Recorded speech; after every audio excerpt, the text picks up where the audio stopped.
This is the Boeing 377 Stratocruiser, the largest and most luxurious airliner of its time that passengers absolutely loved, but airlines couldn't make profitable. Boeing built just 56 of these double-deck giants between 1947 and 1950, lost approximately $7 million on the program, and watched as their creation became both a symbol of the golden age of air travel and a cautionary tale about pushing technology beyond its limits. The gamble September 1945 brought William McPherson Allen to the Boeing presidency at the worst possible moment. Wartime military orders were collapsing, the company needed a civilian product fast, and Allen responded with a bet that would define Boeing's future. He committed to producing 50 Stratocruisers without a single airline order in hand. The aircraft itself came from military DNA. Boeing took their C-97 Stratofreighter, which was itself derived from the B-29 Superfortress bomber, and completely reimagined it as a luxury airliner. Wings, engines, and tail came from the improved B-50 Superfortress, and Boeing added a distinctive double-bubble Figure 8 fuselage that would become the Stratocruiser's most recognizable feature. Engineering the 377 consumed 4 million man-hours. Boeing's proprietary 117 airfoil, derived from the B-29 wing but 16% stronger, 650 pounds lighter, and 26% more efficient, gave the plane its performance. 3 flight test aircraft logged 250,000 miles of testing before certification. November 29, 1945 proved Allen's gamble wasn't insane after all. Juan Trippe, CEO of Pan American World Airways, placed an order for 20 Stratocruisers worth $24.5 million, the largest commercial aircraft order in history at that time. Each Stratocruiser cost $1,304,390 without spares, more than a Lockheed Constellation, and significantly more than a Douglas DC-6, which sold for under $1 million. Trippe didn't just buy the planes, he shaped them. Boeing couldn't supply Stratocruisers to any other airline until Pan Am had received at least 6 aircraft, and Trippe personally pressed Boeing to switch from the originally planned Wright R-4350 engines to the more powerful Pratt Whitney R-4360 Wasp Major. That decision would come back to haunt everyone involved. The Flying Hotel July 8, 1947 saw the prototype Stratocruiser take its first flight. What Boeing had created was enormous for its time, 110 feet long with a wingspan of 141 feet, about the same as a modern 737. The real magic, though, was inside. A spiral staircase leading down to a lower deck lounge that seated 14 passengers around a cocktail bar became the most iconic feature. This lounge wouldn't be equaled in opulence until the Boeing 747's upper deck lounge appeared 2 decades later. Typical configurations held 63 or 84 passengers, but the plane could accommodate up to 100 on the main deck, plus those 14 in the lounge. Overnight flights featured 28 sleeping berths in upper and lower bunk arrangements. Some berths were reportedly wide enough for 2 people, and one aft compartment earned the nickname Honeymoon Suite. Pan Am even offered breakfast in bed on their long-haul routes. State-of-the-art galleys came equipped with multiple ovens, 8 hot beverage urns, and a louvered pass-through door. Maxims of Paris designed Pan Am's galley menus. Separate dressing rooms for men and women, full lavatories, and independent air conditioning that could run even on the ground without the engines running meant passengers could sleep comfortably through layovers. Renowned industrial designer Walter Darwin Teague designed the interior for Pan Am using muted colors and gentle linear patterns rather than busy prints. Curved walls and large picture windows created what observers called an open, airy ambience, reminiscent of a train parlor car, with horizon-evoking colors and patterns specifically chosen to reduce motion sickness. The technology broke new ground as well. The Stratocruiser was the first airliner to use turbochargers for cruise and climb, the first American commercial aircraft to employ water injection, which boosted takeoff power from 3,000 to 3,500 horsepower, and the first airliner to use underwing pressure refueling, though filling the nylon bladder tanks still took about 2.5 hours. The Golden Age April 1, 1949 marked Pan Am's inaugural commercial Stratocruiser service from San Francisco to Honolulu. By year's end, Pan Am, BWAC, and American Overseas Airlines were all operating 377s across the Atlantic, while Northwest Orient flew them domestically. 7 airlines would eventually operate the Stratocruiser. Pan Am became the largest operator with around 36 aircraft. British Overseas Airways Corporation acquired up to 16 at their peak and operated Monarch transatlantic service from London. Northwest Orient bought 10 for domestic trunk routes and Pacific services. United Airlines purchased 7 for Hawaii routes, and American Overseas Airlines operated 8 until merging into Pan Am in 1950. Pan Am gave each aircraft an individual name as part of their Clipper fleet. Clipper America, Clipper Sovereign of the Skies, Clipper Romance of the Skies, Clipper Good Hope, Clipper United States, Clipper Australia, Clipper Golden Gate. These names would become famous, sometimes for the wrong reasons. Routes were ambitious and global. Pan Am flew from San Francisco and Los Angeles to Honolulu, then on to Canton Island, Suva and Sydney, operated transatlantic services to London and Paris, Pacific routes to Tokyo via Anchorage, and services to Beirut. The longest scheduled non-stop flights were Pan Am's Tokyo to Honolulu runs, and with tailwinds, 1 January 1953, westbound flight took 11 hours and 1 minute. Winter 1953-54 saw a flight cover the 3,853-mile Great Circle distance in just 9 hours and 35 minutes, while eastbound flights without favorable winds could take 19 hours and required a stop at Wake Island. Premium prices matched the premium experience. BOAC charged $400 one way for first class from New York to London in 1955, or $290 for tourist class, substantial sums at the time. The first 6 years of operation produced staggering statistics. 3,199,219 passengers carried, 3,597 transcontinental flights, 27,678 transatlantic crossings, 822 round trips to South America, and 169,859,579 miles flown. Even Queen Elizabeth II flew on BOAC's Stratocruiser, including a post-coronation visit to Bermuda. The dark side behind the luxury, serious problems were emerging.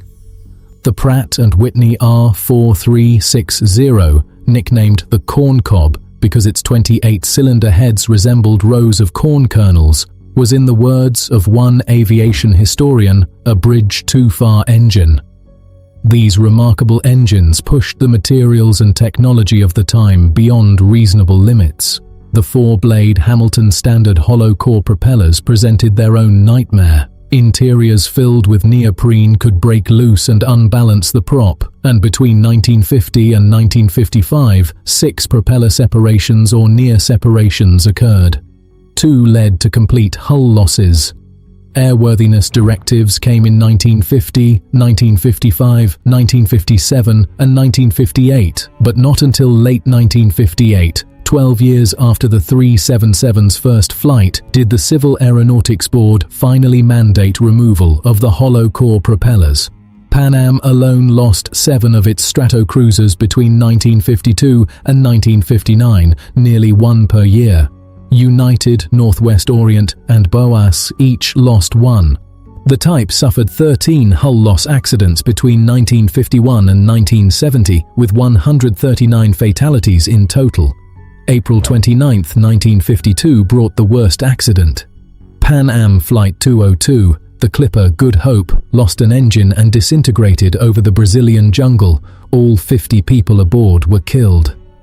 Christmas Day 1954 saw BOAC's Cathay crash on approach to Prestwick, Scotland. 28 of the 36 people aboard died. March 26, 1955, brought another disaster when Pan Am Flight 845, the Clipper United States, ditched off Oregon after the number 3 engine and propeller tore completely loose from the wing.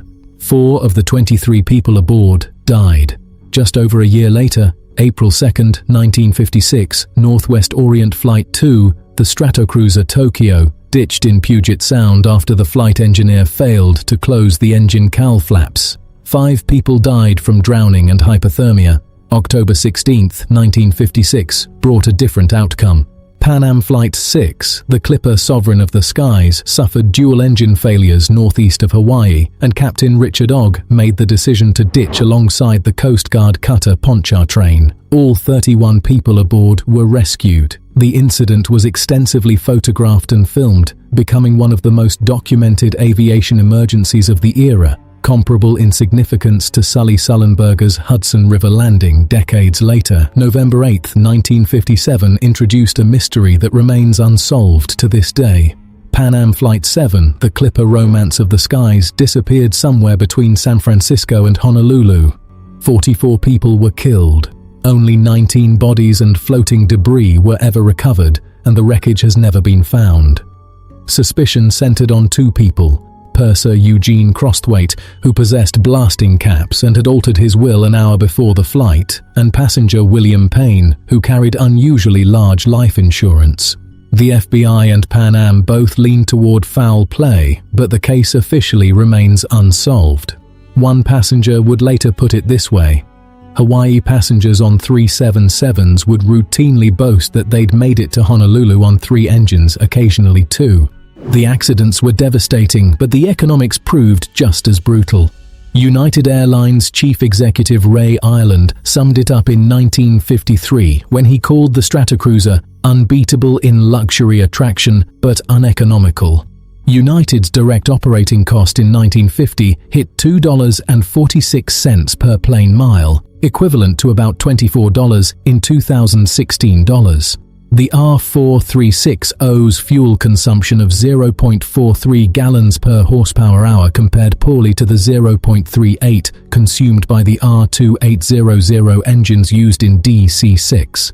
United had enough by 1954 and sold all 6 of its 377s to BOAC for between $895,000 and $995,000 each with spares.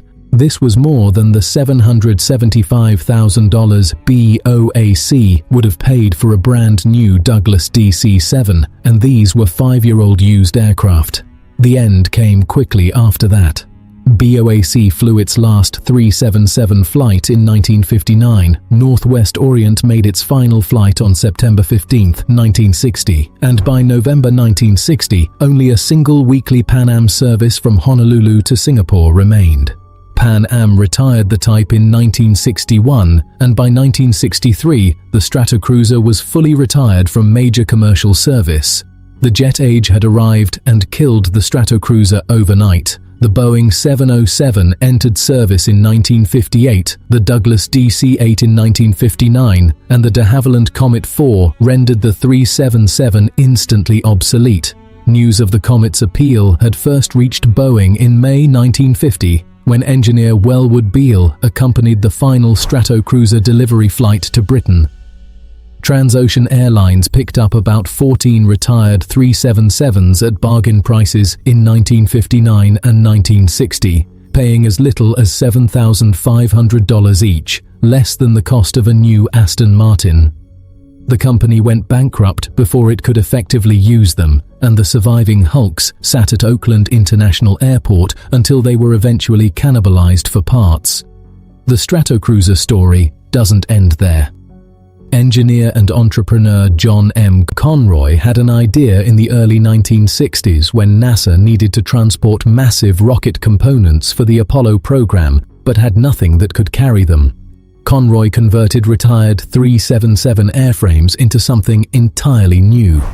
The pregnant Guppy took its maiden flight in 1962. The Super Guppy and Mini Guppy followed, creating volumetric transports with enormous bulbous fuselages that could swallow entire Saturn rocket stages. These aircraft carried S-4 stages, Apollo command modules, and other spacecraft components that made the moon landing possible.